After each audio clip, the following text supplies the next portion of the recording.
Hi, I'm going to have a look at another writing here in response to the saying one good turn deserves another, okay, which is from the stimulus I posted a few days ago.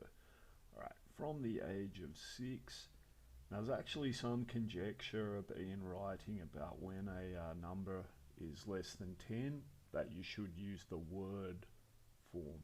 All right, so you should perhaps write 6 there, but I don't think that'll be marked too stringently. Okay, so yeah, you're probably all right with that, but it's just something to be aware of. Nando had grown as a beggar. All right, so this phrase doesn't say what the writer intends it to say, I think. When you say someone grows at something, it means they've gotten better at it. So I don't think that's what the author means here. I think he means Nando had grown up as a beggar. All right, so you need to add a word there.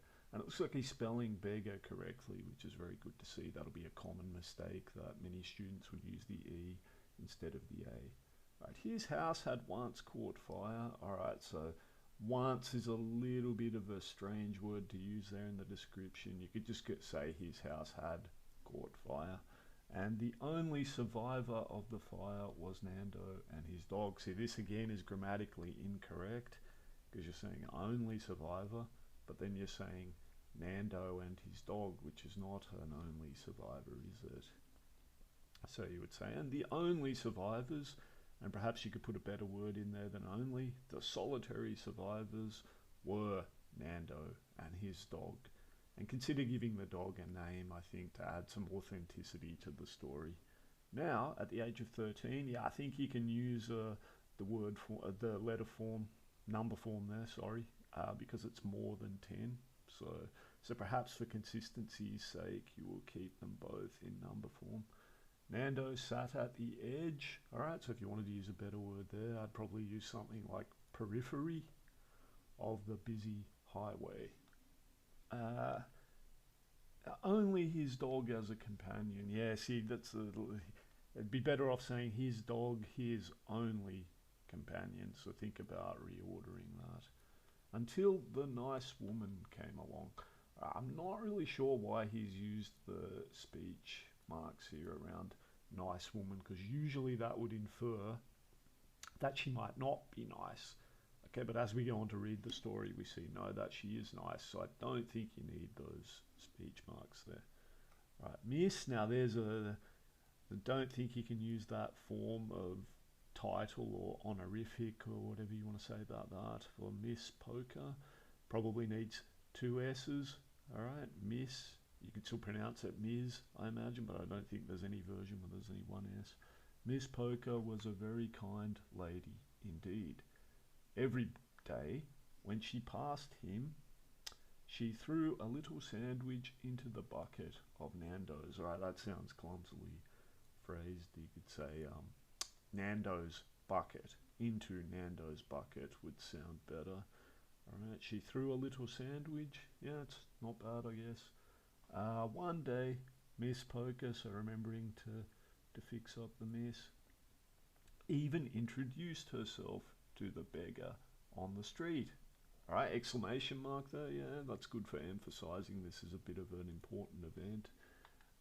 She kept on tossing sandwiches into the bucket for around 3 months. So yeah, just be aware of with the numbers until the accident. Right, good use of ellipsis gives us a bit of heightened tension there as to what's going to happen next. What accident?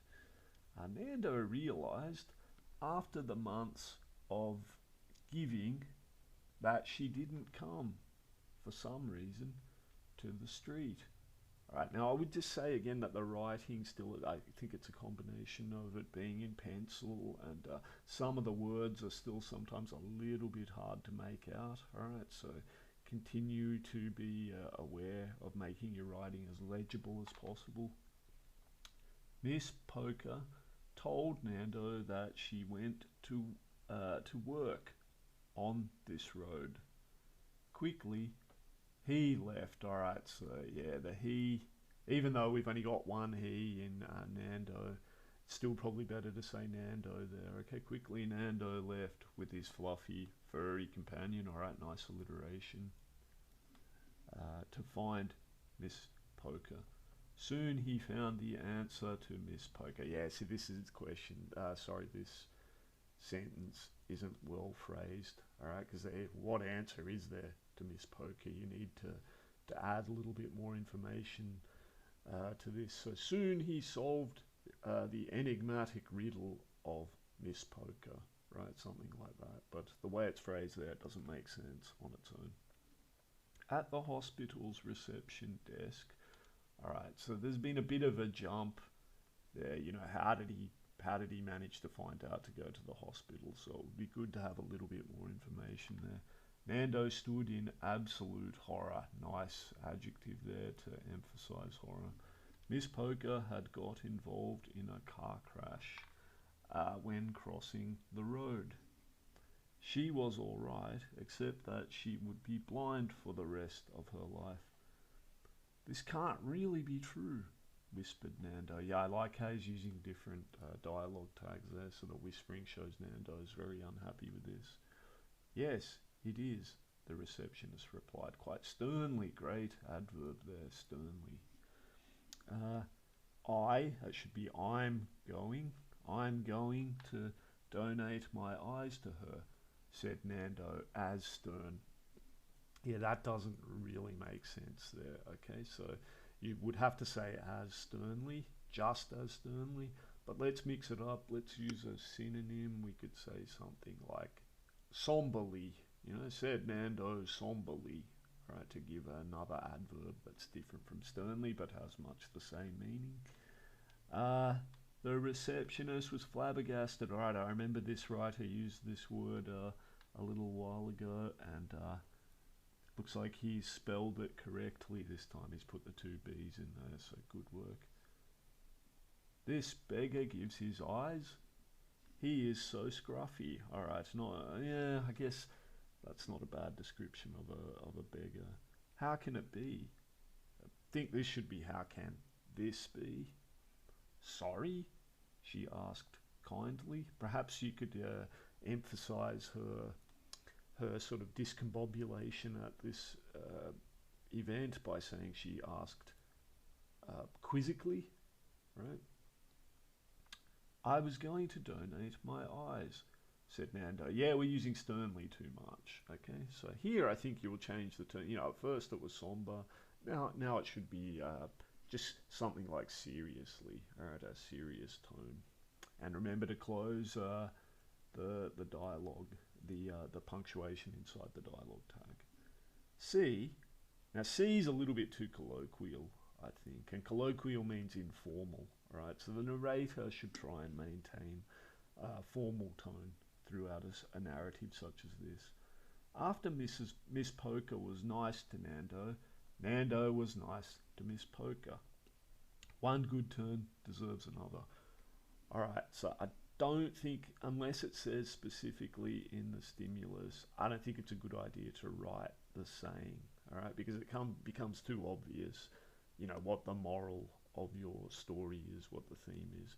Only infer the theme, right? Try and be more subtle than just coming out and say it. See, if you were writing a real story, even though this is done in stories like Aesop's Fables, where they will give you the moral at the end, no writer just gives you the theme on a silver platter. They want you to look for it, be able to find it, give you inferences to it. So here you do, and I don't really think you need this final part. You don't really need to explain that Miss Poker was nice to Nando and then Nando was nice to her. That should be evident to the reader who has just read the story. All right, so yeah, I don't think you need that last part. All right, so my general feedback, I thought this story wasn't bad. It's a very clear incorporation of the theme. There's less sort of rudimentary errors being made here. Some evidence of good vocabulary, flabbergasted, sternly. All right, so just make sure you don't use that fancy word more than once. Now, the big problem I have with it is that I don't think they would let Nando donate his eyes, right? Because he's only a child, So even though he might want to, make sure you include there at the ending, that they don't let him do it, right? That they can commend him for being very benevolent and altruistic in his view, but they wouldn't let him do that. All right, it's great he thinks that way, but he mustn't be allowed to do that, or that's not a good outcome for the story, I think. All right, so good response.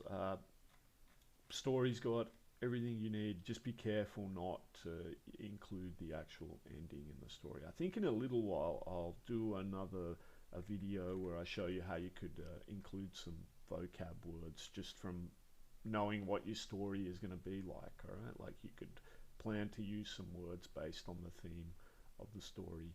On another thing I'd like to say is sometimes the people want me to give a mark on these writings, so I'm hesitant to do that because a mark given to a piece of writing out of this is always very arbitrary. All right, it depends on the teacher marking it. So I would prefer to just give you my feedback. You can decide whether you think that feedback is appropriate and whether it's helping you. I definitely think this writing is improving. I've marked a few from this same child and I can see some good progression. All right, so hopefully we'll continue to see that. But I don't want to say that the mark I give you will correlate to what another teacher would give. The main thing I'm trying to do is get you to eliminate the errors in your writing so that you can be sure you don't lose marks in those areas. All right, hope that's helpful. Thank you.